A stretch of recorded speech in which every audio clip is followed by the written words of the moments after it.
नमस्कार, आप देख रहे हैं एबी स्टार न्यूज़। मैं हूं आपके साथ सपना वर्मा। हर दिन इतिहास के पन्नों पर कोई ना कोई ऐसी घटना घटती है जो एक अमिट छाप छोड़ जाती है और उसी पे आधारित है हमारा ये प्रोग्राम एक किस्सा दिन का हिस्सा। आज का हमारा पहला किस्सा जुड़ा है डॉक्टर भीमराव अंबेडकर से। देश के तमाम दिग्गज नेताओं सहित प्रधानमंत्री मोदी ने आज उन्हें याद किया है। तो आखिर क्या है उन्हें याद करने की वजह, चलिए एक नज़र डालते हैं। आइए जानते हैं आज क्या है खास। 6 दिसंबर का ऐतिहासिक आकलन, खंगालते हैं इतिहास के पन्ने। आज डॉक्टर भीमराव अंबेडकर की पुण्यतिथि है। डॉक्टर भीमराव रामजी अंबेडकर, जिन्हें लोग बाबा साहेब अंबेडकर के नाम से भी जानते थे। 6 दिसंबर साल 1956 को उनका निधन हो गया था। डॉक्टर अंबेडकर ही थे जिन्होंने हमारे देश का संविधान बनाया था। आज उन्हीं के बनाए संविधान पर हमारा देश चल रहा है। संविधान निर्माता होने के साथ साथ डॉक्टर अंबेडकर हमारे देश के पहले कानून मंत्री भी थे। डॉक्टर अंबेडकर का जन्म 14 अप्रैल साल 1891 को मध्य प्रदेश के महू में हुआ था। वो 14 भाई बहनों में सबसे छोटे थे। गरीब परिवार में जन्मे अंबेडकर ने छुआछूत का हमेशा से ही पुरजोर विरोध किया। इसी ने उन्हें दलित नेता भी बनाया। उन्हें बॉम्बे यूनिवर्सिटी से उन्होंने अपना ग्रेजुएशन पूरा किया। बाद में उन्होंने अमेरिका की कोलंबिया यूनिवर्सिटी और फिर लंदन यूनिवर्सिटी से अपनी मास्टर्स की डिग्री हासिल की। उन्होंने कोलंबिया यूनिवर्सिटी से पीएचडी भी की थी। आज़ादी के बाद उन्हें कानून मंत्री बनाया गया। साथ ही कॉन्स्टिट्यूशन ड्राफ्टिंग कमेटी का चेयरमैन भी अपॉइंट किया गया। डॉक्टर अंबेडकर को डायबिटीज की शिकायत थी। 6 दिसंबर को 1956 को नींद में ही उनका निधन हो गया था। 6 दिसंबर साल 1962 में चीन की ओर से भारत पर आक्रमण के बाद होमगार्ड विभाग की स्थापना की गई। आज ही के दिन होमगार्ड विभाग की स्थापना की गई थी। लेकिन 6 दिसंबर साल 1992 को अयोध्या में विवादित ढांचे की घटना के कारण डॉक्टर भीमराव अंबेडकर इतिहास की वो शख्सियत है जिन्हें भुला पाना बेहद ही मुश्किल है। उन्होंने हमेशा से जातिवादी व्यवस्था का विरोध किया। वर्ण व्यवस्था के खिलाफ उन्होंने उस वक्त के दौर में अपनी आवाज़ बुलंद की। संविधान के वो निर्मातक थे, साथ ही साथ भारत के पहले कानून मंत्री भी रह चुके हैं। चलिए, वक्त हो चला है अब हमारे अगले किस्से की तरफ। हमारा अगला किस्सा जुड़ा है होमगार्ड से। तो होमगार्ड की आज के दिन क्यों ज़रूरत पड़ी और क्या है होमगार्ड के लिए आज का दिन खास, चलिए एक नज़र डालते हैं इस पर। 6 दिसंबर साल 1992 को अयोध्या में घटी विवादित ढांचे की घटना के कारण होमगार्ड विभाग अपना स्थापना दिवस समारोह नहीं मनाता। होमगार्ड विभाग की अगर बात की जाए तो होमगार्ड एक भारतीय अर्धसैनिक बल है। ये एक स्वैच्छिक बल है जो राज्य पुलिस के सहायक के रूप में काम करता है। होमगार्ड डिपार्टमेंट दिसंबर साल 1946 में भारत नागरिक अशांति और सांप्रदायिक दंगों को नियंत्रित करने में पुलिस की सहायता करने के लिए बनाया गया था। सबसे पहले होमगार्ड की स्थापना बॉम्बे प्रेसिडेंसी ने की थी। इसके बाद कई राज्यों ने इस फोर्स की अवधारणा को अपनाया। चीन के साथ युद्ध के बाद साल 1962 में होमगार्ड का पुनर्गठन किया गया। होमगार्ड को सिविल सोसाइटी के विभिन्न क्रॉस सेशन में भर्ती किया जाता है, जो सामुदायिक बेहतरी के लिए अपना अतिरिक्त समय देते हैं। 18 से 50 साल की उम्र के भारतीय नागरिक इसमें नौकरी प्राप्त कर सकते हैं। होमगार्ड की भूमिका आंतरिक सुरक्षा स्थितियों के रखरखाव में, पुलिस को सहायक बल के रूप में सेवा देने और किसी भी आपात स्थिति जैसे हवाई हमला, आग, चक्रवात, भूकंप, महामारी आदि में समुदाय की मदद करना है।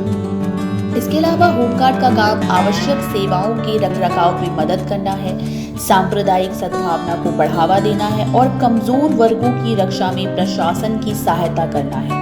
सामाजिक, आर्थिक और कल्याण गतिविधियों में भी भाग लेना है। साथ ही साथ नागरिक सुरक्षा कर्तव्यों का भी पालन करना है। ये एक वॉलंटरी ऑर्गेनाइजेशन है जिसने किसी भी अनक्वालिफाइड स्टेटस में नागरिकों को सुरक्षित करने के लिए बनाया गया है।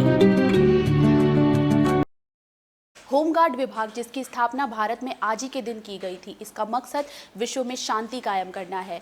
चीन में युद्ध में इसने बहुत ही अहम भूमिका निभाई। चलिए बढ़ते हैं अब हमारे अगले किस्से की तरफ। हमारा अगला किस्सा जुड़ा है वॉरेन हेस्टिंग्स से। कौन है ये शख्सियत और इतिहास के पन्ने में इनकी क्या है भूमिका और आखिर आज का क्या है इनसे संबंध, चलिए नजर डालते हैं इन पर।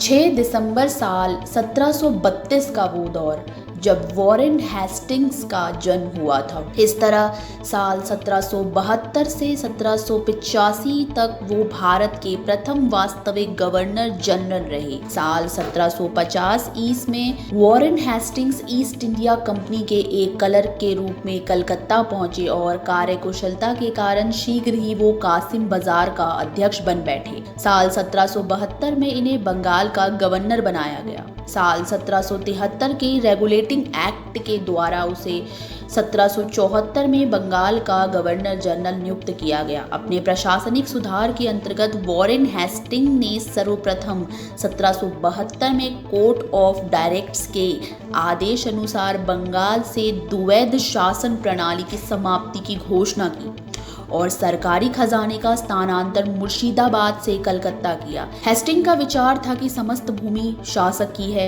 राजस्व सुधारों को व्यवस्थित करने के लिए अपने परिश्रम और अशुद्धि के नियम को अपनाया।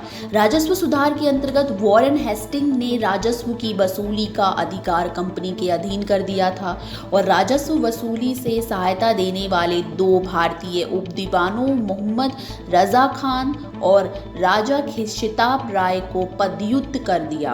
हेस्टिंग ने बोर्ड ऑफ रेवेन्यू की भी स्थापना की जिसमें कंपनी के राजस्व संग्राहक नियुक्त किए गए। भूमिकर सुधार के अंतर्गत साल 1772 तक संग्रहण के अधिकार ऊंची बोली बोलने वाले जमींदारों को 5 साल के लिए दिए गए और उन्हें भू स्वामित्व से मुक्त कर दिया गया। साल 1773 का वो दौर जब भारत में कर व्यवस्था थी। कर व्यवस्था में परिवर्तन करते हुए भ्रष्ट कलेक्टरों को पदमुक्त कर भारतीय दीवानों की नियुक्ति की गई। इस पंचवर्षीय भू राजस्व व्यवस्था से कृषकों को काफी हानि हुई और 5 साल ठेके पर भू राजस्व वसूलने की व्यवस्था समाप्त कर दी गई और इसके स्थान पर 1 वर्षीय व्यवस्था को दोबारा लागू किया गया।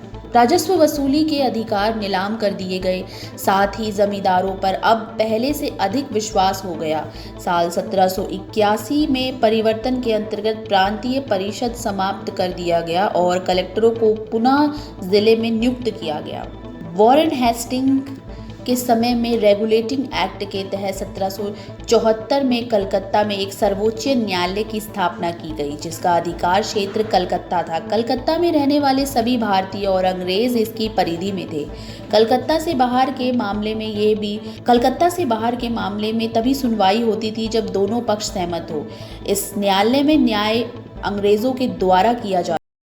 वॉरेन हेस्टिंग इतिहास की वो शख्सियत जिनका बंगाल में एक अहम किरदार रहा है। उन्होंने बंगाल में उस दौर में प्रथम जनरल गवर्नर का पद हासिल किया। साथ ही साथ कर जैसे तमाम तरह के जो नियम और गैर नियम जो कि उस वक्त ज़मींदारों पे थोपे गए थे उनको भी उन्होंने उसमें भी सुधार किया। वक्त हो चला है अब आपसे विदा लेने का। हम फिर मिलेंगे किसी नए किस्से के साथ। तब तक के लिए देखते रहिए एक किस्सा दिन का हिस्सा। शुक्रिया।